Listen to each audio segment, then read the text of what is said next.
Teachers, in this eSchool training video, we are going to be going over creating an assignment. To do this, we're going to use Math 5, an elementary class. Click on the icon that looks like a gradebook with a pencil. It is under the grade column, under your My Classes on your dashboard. You will see I do not have any assignments created for this class. To create an assignment is simple. Click on the icon that looks like a paper with a plus sign at the top right. You will see the assignment details pop out from the right side of the screen. For this assignment, I'm going to call it Math 1.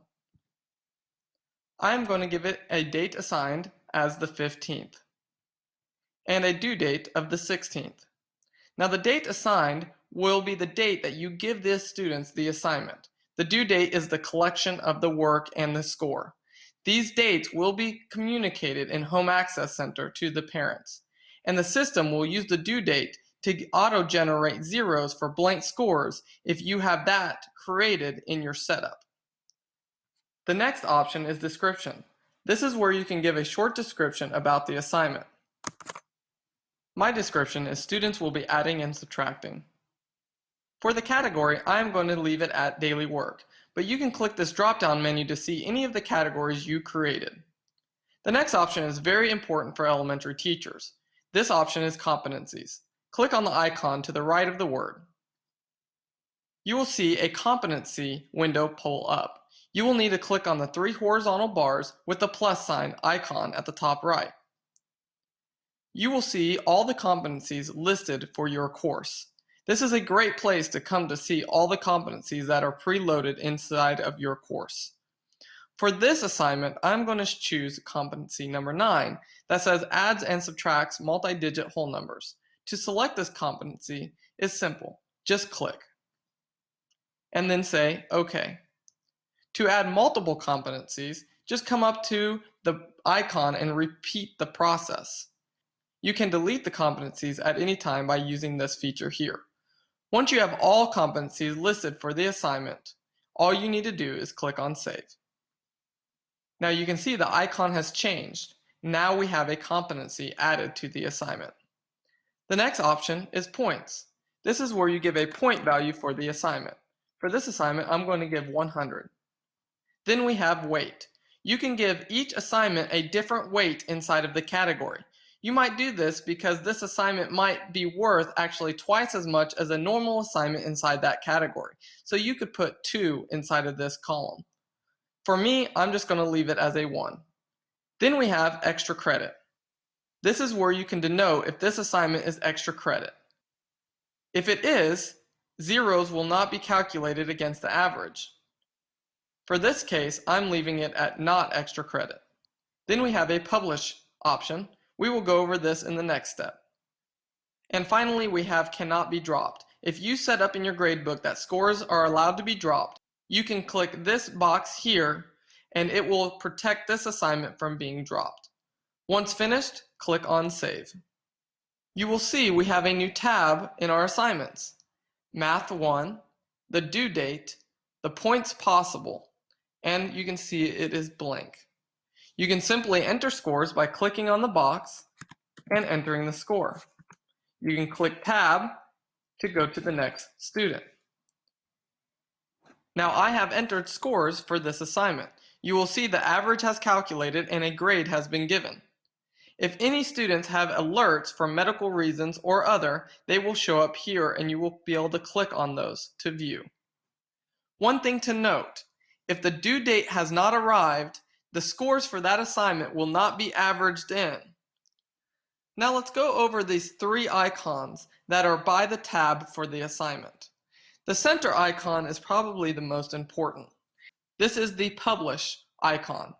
It looks like a green egg. There are 3 settings for publishing your assignment. The first one is not published. If you have a blank egg like mine shows here, that means the assignment is not published so that the parents cannot see that assignment in Home Access Center. If you click on the publish egg and it half fills, that means that the parents can see the assignment and the details, but will not see grades for the assignment. Once you click on the egg one more time, the egg completely fills with green. This means the assignment and details are viewable in Home Access Center, as well as the score that is given. And if you have set up in your gradebook that blank scores are giving zeros at time of due date, and this is published, that means those blank scores will be calculated as zeros for those students and communicated in Home Access Center.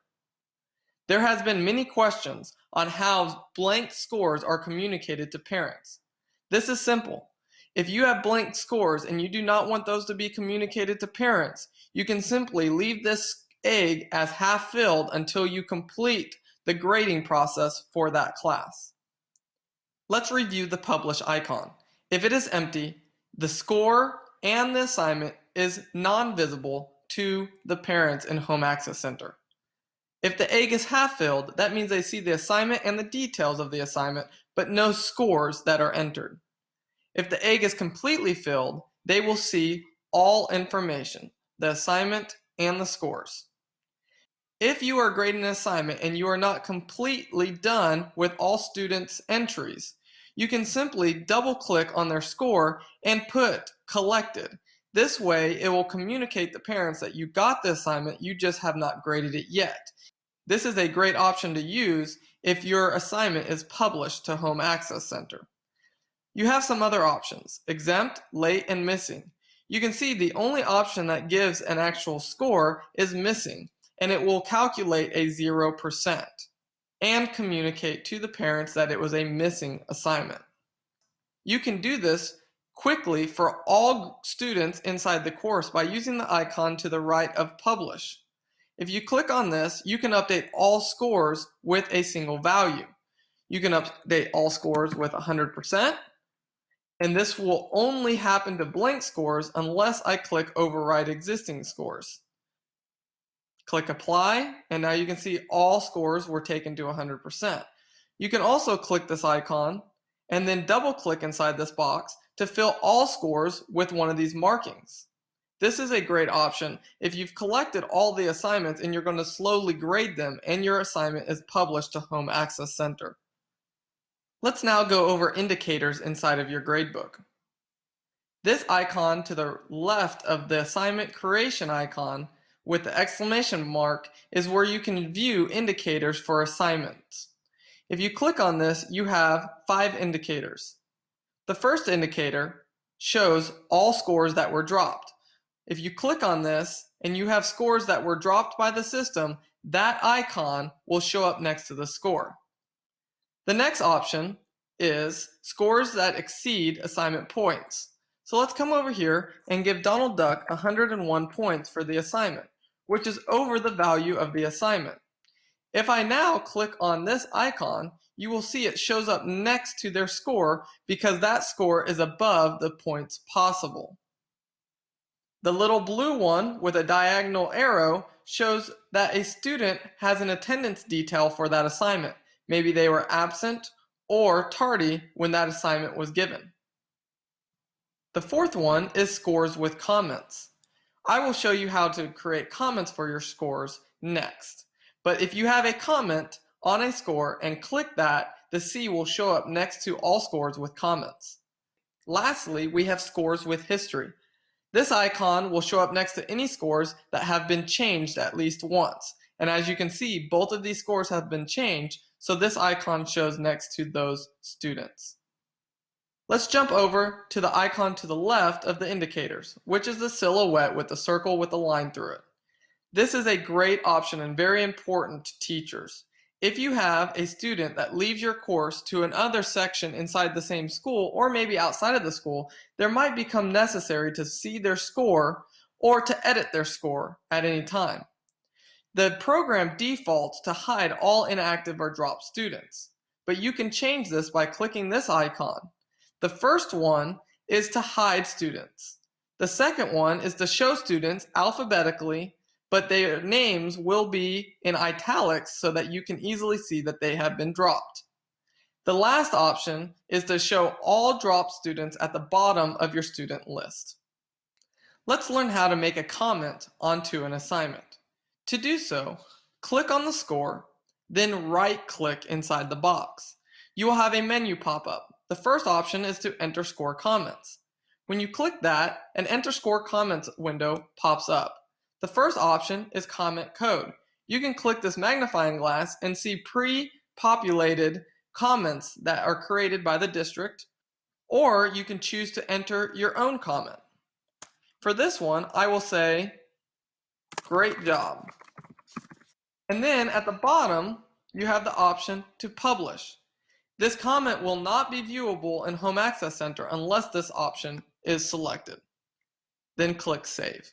You will see if I go to my indicators and click on the comment indicator, it will now show next to that score because it has a comment. Let's go over real quick once more how to create an assignment. Come up to this icon here and click. Your assignment details will come out. Choose a name, choose a date assigned, choose a due date. For this one, I'm going to choose a date past the current date, give a description, pick a category, attach a competency,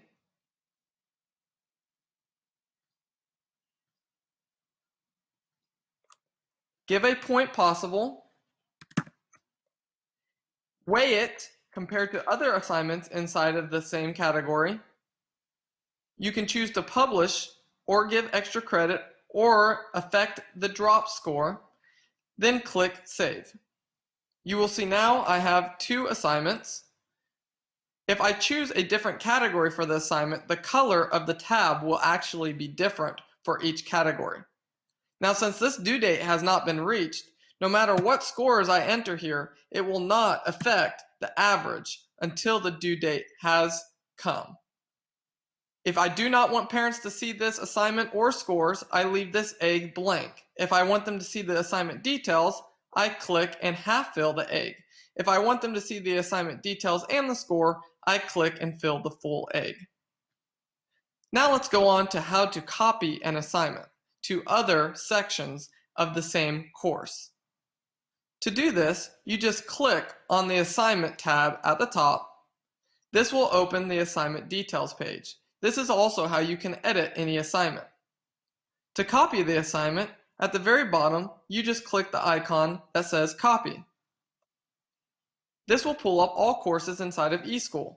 Simply click on the box next to the course that you would like to copy the assignment to, and click OK. Now we can confirm that the copy took place by simply clicking on the Change button inside the gradebook and selecting the class that we copied the assignment to. And now we can see Math 2 has been copied to Language Arts. You would just repeat this process for any assignments you want to copy to other courses. At the top left, you also have an option for a filter. What this filter will do is allow you to filter out just to see certain category assignments. So if you want to see just daily work assignments, you can filter just daily work assignments, or tests, or whatever categories you have created. Next, there might be a time that you want to see the competencies that you attach the assignments to. One way to do that is just by clicking on the assignment and clicking on the competency here. This will show the competency that you added to that assignment. You can also view competencies by clicking on the icon at the top left of your gradebook window that says Switch to SBGB Summary Mode. This will show all competencies that are registered to your course. This should give you a good foundation for getting started with the gradebook. I hope this helps and have a great day.